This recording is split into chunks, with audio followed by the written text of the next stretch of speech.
Tiger group सामाजिक चॅनलला follow करा, सबस्क्राईब करा, शेअर करा. हा म्हटलं भाऊ, माझी तक्रार अशी होती बर का माझ्या मेवण्याचं आहे ना, एक 8 महिन्यापूर्वी लग्न केलं आम्ही बर आळंदीला. बर जी मुलगी होती ती 2 वर्षापासून त्याच्या पाठी लागली होती. तो तलाठी धाराशिवमध्ये. मुलगी तलाठी आहे. नाही, मुलगी धाराशिवची आहे आणि परांड्यामध्ये मेवना माझा तलाठी. तलाठी आहे. बर तर तो तिची आणि याची भेट बस स्टँडवर झाली. तर तिने नाही का फोनवर बोलणं ऐकून तिने ओळखलं का हा तलाठी. ती विनाकारण मागं लागली. तर त्यांनी मनावर घेतलं नाही. ती पहिलं लग्न करून 10 वर्ष संसार केला त्या पहिल्या नवऱ्याबरोबर. कोण पहिले ते लेडीज? हा. बर तर ते काही इकडं आधी सांगितलं नाही. जमून इकडे एक दिवस येऊन राहून गेली. त्याच्यानंतर सासू सासऱ्यांनी पाहिलं, त्यांना पास पडली. तरी पण दम काढून होता. तेव्हा नाही का रंग कसे दाखवते, काय वागणूक कशी आहे, काय अंदाज घेऊन संस्कार कसे आहेत, काय सगळा अंदाज घेतल्याशिवाय लग्न नव्हतं करायचं. याच्यात 2 वर्ष गेली, 2 ते 2.5 वर्ष. नंतर ती धमकावायला लागली, मला करायचं तर तुमच्याशीच लग्न करायचं, नाही तर मी माझं काहीतरी बरं वाईट करून घेईन वगैरे, नाही का. तर हा प्रेमाने बोलून आपलं जसं काय संगोपन करायचं तिचं, आपलं पुढं टाळायचं बघायचा. समजूत काढून दिवस ढकलायचं पाहत होता. कारण आम्ही त्याच्यासाठी मुली बघत होतो ना. तर त्याच्यानंतर त्यांनी निर्णय घेतला, जाऊ दे नाही का करूच म्हणून. लग्न केलं व्यवस्थित, सगळा संसार. ती आई बापाला सोडून आली. ती पुण्यात जॉब करत होती. कोण मुलगी ते? हा. त्या मुली शिक्षण काय? तिचं शिक्षण 12वीच्या पुढेच असेल की. जॉब करत आहे म्हटलं. तुमचा भाचा तलाठी? मेवना तलाठी. कुठला प्रॉपर मेवना तुमचं? प्रॉपर मेवना माझा ह्याचा आहे, आपल्या खरवंडी कासार आहे ना, बीडच्या तिथं. तिथं खरवंडी कासारच्या खाली मुंगसवाडे म्हणून गाव आहे. तिथला आहे. तर ती मुलगी पुण्यातून येरवड्यातून, तो जॉबवर असताना मुलगी येरवड्यातून तिकडं त्याच्या घरी गेली सासू सासऱ्यांकडे. तिथे 1 रात्र राहून आली. त्याच्यानंतर 14 ते 16 महिन्यानंतर लग्न केलंय. त्यांना पास होती, पण ते म्हटले नाही का जरा थोडस बाहेर बघू आपण, नातेवाईकांच्या इच्छेप्रमाणे करू. त्या मनातच नव्हतं, पण ती जास्त फोर्स करायला लागल्यामुळे लग्न करायचा निर्णय घेतला. तुमच्या मेवण्याचं का अगोदर लग्न झालं का? नाही, मेवण्याचं आधी लग्न नव्हतं झालेलं, पण त्या मुलीचं आधी लग्न होऊन तिने 10 वर्ष संसार करून आली. ती मेवण्याचं नाव काय? महादेव कांबळे. महादेव कांबळे. आता कुठल्या गावात तलाठी येतात? परांड्यात आहे. परंडा तालुक्यामध्ये कुठलं गाव? 1 मिनिट. ते तालुका काय रे तिकडं? तालुका धाराशिव, तालुका सांगता नाही येत. हे उस्मानाबाद आहे ना? हा, तेच उस्मानाबाद आहे जिल्हा. हा, जिल्हा उस्मानाबाद. हो, उस्मानाबाद नाही, आता धाराशिव आहे. ऐकून घ्या. करमाळा वगैरे असेल, एवढं पण नाही नक्की माहिती. करमाळा तालुका हा सोलापूर डिस्ट्रिक्ट मध्ये येतो आणि धाराशिव जिल्हा माझा येतो. हा. मी धाराशिव जिल्ह्यामधूनच बोलतोय. तर मी ना त्यांचं तिच्या मुलीच्या आता ती अर्धवट विषय राहिला. तर त्याच्यानंतर लग्न केलं. 4 महिन्यानंतर ती मुलगी म्हणायला लागली की सगळं माझ्या हातात पाहिजे, सासू सासऱ्यांनी कुठं जायचं यायचं सगळं मला विचारून केलं पाहिजे. नातेवाईकांनी कुणी यायचं माझ्या दारात, कुणी नाही यायचं, हे माझ्या हातात पाहिजे. हा, तिने डायरेक्ट बोलून दाखवलं, तुमच्या बहिणी आपल्या दारात नाही आल्या पाहिजे वगैरे. आता मला सांगा, लग्न काय सगळं ते मुलीचे परिवार मुलाचे परिवार सगळ्यांनी सहमतीने केलं का लव्ह मॅरेज केले? नाही, मुलीचे आम्ही तर लयच फोर्स केला. तिने तर आधार कार्ड पण दाखवत नव्हती. ती तिच्या शाळेच्या याच्यावरती केलंय, दाखल्यावरती. आम्ही तर त्यासाठी मी तिचं जवळजवळ 2.25 ते 2.5 तासाचं माझ्याकडे रेकॉर्ड आहे. त्यांना म्हटलं तुमच्या तिकडच्या लोकांचा परत प्रॉब्लेम झाला नाही पाहिजे. परत तुम्ही काय म्हणशान, मला माझ्या घरच्यांनी फोर्स केलंय, हे केलंय. मग तुमच्या मेवणीला काय येडे आहे का, कळत नव्हतं का मग लग्न झालेल्या बाईसोबत लग्न करायचं म्हणल्यावर? ते आधी माहितीच नव्हतं ना तिने केलेलं आहे म्हणून, तिने आधी अच्छा. लपून ठेवलं. असं आहे का, मुलाला तुमच्या मेवणीला माहितच नाही का?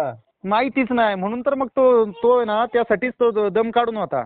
बर बर हा मग ती कसं थोडीशी तब्येत पण होती तिला आणि हायटेड आहे ना. बर. तर मग त्याला थोडा संशय होता का बुवा नाही का आधीच झालेलं वगैरे असेल. झालेलं असं त्यांनी- मग तुमच्या नवऱ्याला मेवण्याला माहित नाही, कसं करायचं ना चौकशी?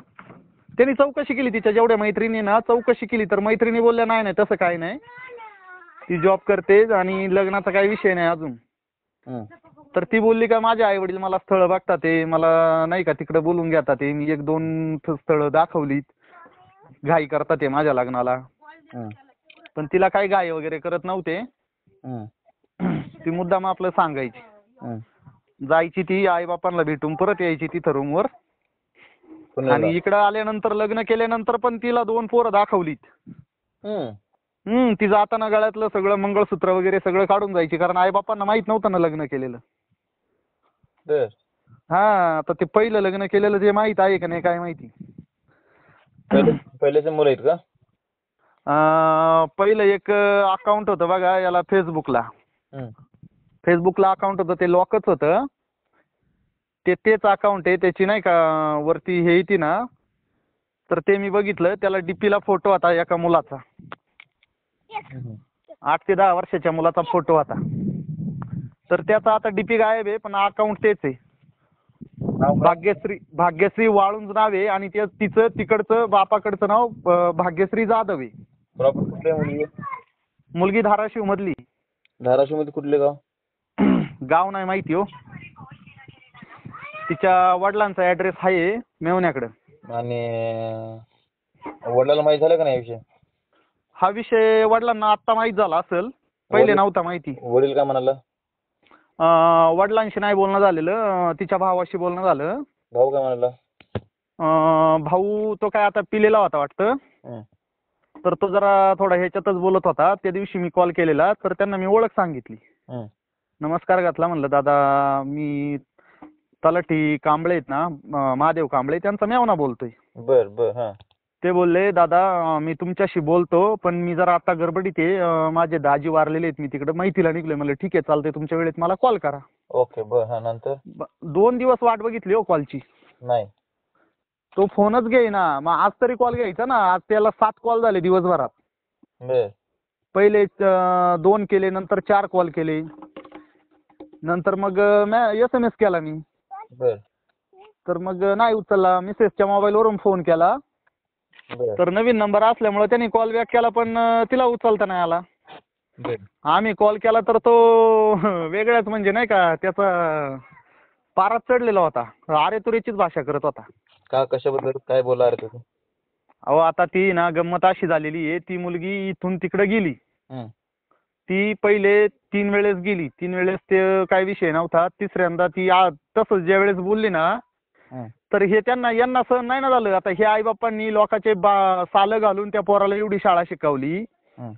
एवढ्या तिघींची लग्न करून दिली, मग ह्याच्यासाठी दिलेत का लग्न करून? तो म्हटला नाही, जोपर्यंत माझे आई वडील आहेत तोपर्यंत माझ्या आई वडिलांच्याच हातात राहील. हं. कारण तो म्हटला त्यांच्यामुळेच मी आज तलाठी झालोय. हं. त्यांनी माझ्यासाठी किती कष्ट घेतलेत माझं मला माहिती. तो म्हटला तुझ्या हातात नाही, कुणाच्याच हातात नाही, म्हटला त्यांच्याच हातात राहील सगळं. तू काय बोलायचं नाही. तर ती म्हटली मला नाही राहायचं. हं. नाही राहायचं म्हटल्यावर मग ते त्यांचं फोनवर बोलणं झालं. हं. फोनवर बोलणं झालं, ती निघून गेली. हं. जाताना घरी कोणीच नव्हतं. हं. तिला डाग वगैरे केलेले तसेच घेऊन गेली. परत घरात कॅश होती, ती कॅश पण घेऊन गेली. किती दिवस झाले निघून गेली आता लेडीज ते? हा म्हणजे तुमची मेवण्याची बायको किती दिवस झाले निघून गेलीत? तिला आता कमीत कमी बघा 3 महिने झालेत. म्हणजे तुमच्या मेवण्याचा त्याचा कॉन्टॅक्ट नाही? पहिले कॉन्टॅक्ट होतं पण आता तिने दुसरं लग्न केलं आळंदीत. हा. हो, सोडचिठ्ठी न करता दुसरं लग्न केलंय. पुरावा आहे तुमच्याकडे?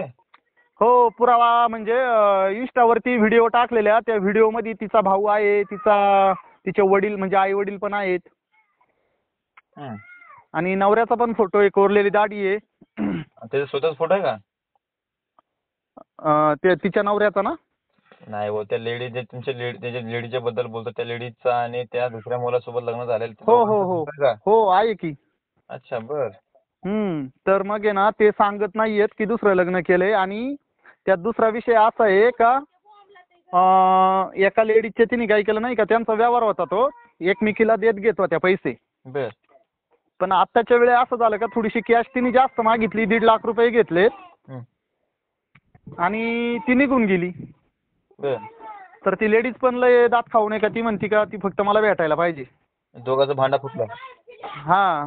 मग ते लेडीज काय बोलले असेल ना, हिचं काय भांडा फोडला असेल ना. अहो ते लेडीजनी लय बडबड केली तिच्या भावाला, पण ती लेडीजच बोलली की तो एवढा आहे, तो नीट बोलतच नाही. बर. तो थोडासा, ती म्हटली दुपारी कॉल झाला तिचं माझं बोलणं झालं, ती बोलली की तो जरा थोडीशी गुरमाईचीच भाषा बोलतोय. आणि त्या लेडीजला विचारलं असेल ना, ते असं काय करते, मग असं लोकांना फसवायचे धंदे आहेत तुम्हाला विचारायचं तुम्ही. नाही नाही नाही नाही नाही, ती जी लेडीज जिच्याकडून पैसे नेलेत ना या मुलीनी, हं. तिच्याशी बोलणं झालंय. अहो त्याच्याशी बोलणं झाले, पण त्याच्या मैत्रिणीला माहित असेल ना, असं एका मुलासोबत लग्न करायचं, दुसऱ्याला सोडायचं, दुसऱ्याला करायचं, तिसऱ्याला सोडायचं, त्याला विचारायचं ना तुम्ही. नाही हो, तिला पण माहिती नव्हतं ना. अच्छा, माहिती नाही. माहिती नाही, आई वडिलांना माहितीच नाही मुलगी आपली काय करते. पुण्यात राहते ती याला येरवाड्याला, पण काय करते, जॉब करते एवढंच माहिती आहे. पण ती जॉबच करते का आणि काय करते हे नाही माहिती. आई वडिलांना पण माहित नाही. आई वडिलांना पण माहित नव्हतं. आई वडिलांना हे लग्न केलेलं तिच्या भावाला पण माहित नव्हतं. जेव्हा मेवण्यानी कॉल केला का तेव्हा त्यांना माहित झाली. मग आता तुमचं कुठं आहे आता मेवणं तुमचं? मेवना माझा आता तिथंच आहे परांड्यात. ड्युटीला का? हो. बर. मग आता त्यांचं कॉन्टॅक्ट नाही दोघांचं? नाही, कॉन्टॅक्ट नाही आहे. तेवढं फक्त तिच्या भावाचं आणि तिचंच कॉन्टॅक्ट आहे. बायको कुठं आहे आणि कॉन्टॅक्ट नाही, मला अवघड आहे. कॉन्टॅक्ट नाही आहे. ती कॉल आहे ना, तो जो नंबर आहे मग तिचा. आता काय मदत पाहिजे तुम्हाला माझ्याकडून दादा? तर नाही का तिच्या भावाचा मगाशी कॉल आलेला. बर. हा, तर त्याची बायको बाजूला होती. तर तो काय बोलतोय का या तुम्ही धाराशिवला, मग बघू दाखवतो म्हटला काय ते. या मग, मी आहे तर काय टेन्शन घ्यायची गरज नाही, तर दाखवतो मला, मी आहे ना. आता काय दुसरी गोष्ट आहे. आणि तुमच्या तेच मी मेवण्याला पण म्हटलं. बोलून घ्या आणि ऐकून घ्या. हं. असं जर लोकांसोबत फसवेगिरी होत असेल तर असं होऊ नये. अशा लोकांची असं आत्मा तळतळतं, त्यांचे काय खूप चुकीचं आहे. माणूस जिवंत मरतो अशा गोष्टीमध्ये. हा, मग तुम्ही सांगा. आम्ही त्यांना प्रेमात, मेवना पण सांगत होता का आमचं काही म्हणणं नाही, भले तुम्हाला आम्हाला तोंड नाही ना दाखवायचं ते 1.5 लाखापायी. तिचा भाऊ काय म्हटला, तिचा मी पत्ता लागून देणार नाही, तुम्ही काही करा, कुठली स्टेप घ्या. काय पण बी मी तिचा करा तपास- तुम्ही, मी काय म्हणतोय, तुम्ही काय करा, तुमच्या बहिणीला घेऊन जावा, तलाक देऊन टाका, मला संपला विषय. हा, आम्ही सांगत होतो ना. आम्ही त्यांना काय बोललो, तुमच्या बहिणीनीच ही प्रोसेस करायला लावली, कोर्टात केस दाखल करायला लावली, सोडचिठ्ठीसाठी पेपर तयार करायला लावलेत. हं. तर त्या वकिलाचा नंबर तुमच्याकडे नसेल तर मी देतो तुम्हाला नंबर. तुम्ही प्रायव्हेट वकिलाला भेटायचा आहे का? काय ऐकून घ्या, तलाकपर्यंत विषय पण गेलेला आहे का? हो. अच्छा, लग्न होऊन किती 6 महिने झाले फक्त का? नाही, लग्न होऊन 8 महिने झालेत. बरं. आता आणि तिला तिकडे जाऊन तलाकपर्यंत- 3.5 ते 4.5 महिने. तलाकपर्यंत पण विषय गेलेला आहे आणि आता काय तलाक देत नाही असं म्हणतात का? हा, ती सही द्यायला यायला तयारच नाहीये. कोण लेडीज ते? हो, आता हा सरकारी नोकर चालतंय, म्हटल्यावरती याला आपण काय अडचण येऊ करू? शकते ना. हा, बरं. असं पैसे मागणी कराल ते का? बरं, ठीक आहे. आपण काय करू, त्या मुलीची पण चौकशी करू. त्या मुलीचं काय म्हणणं असेल ते म्हणणं मुलींचं पण ऐकून आपण ते विषय आपण काढू मार्ग. त्या मुलाचं नाव जाधव आडनाव आहे. चालते, काय पण नाव असतं द्या, आपलं देणं घेणं. तुमच्या मेवण्यासोबत तुम्ही बोलून घ्या, हा मार्ग आपण पार पाडू. तसं काही विषय नाही. दोघांचं तर मुलांचं राहायचा विषय नाही, मुलीचं राहायचं नाही, मग कशाला राहते मग विषय संपून द्यायचा?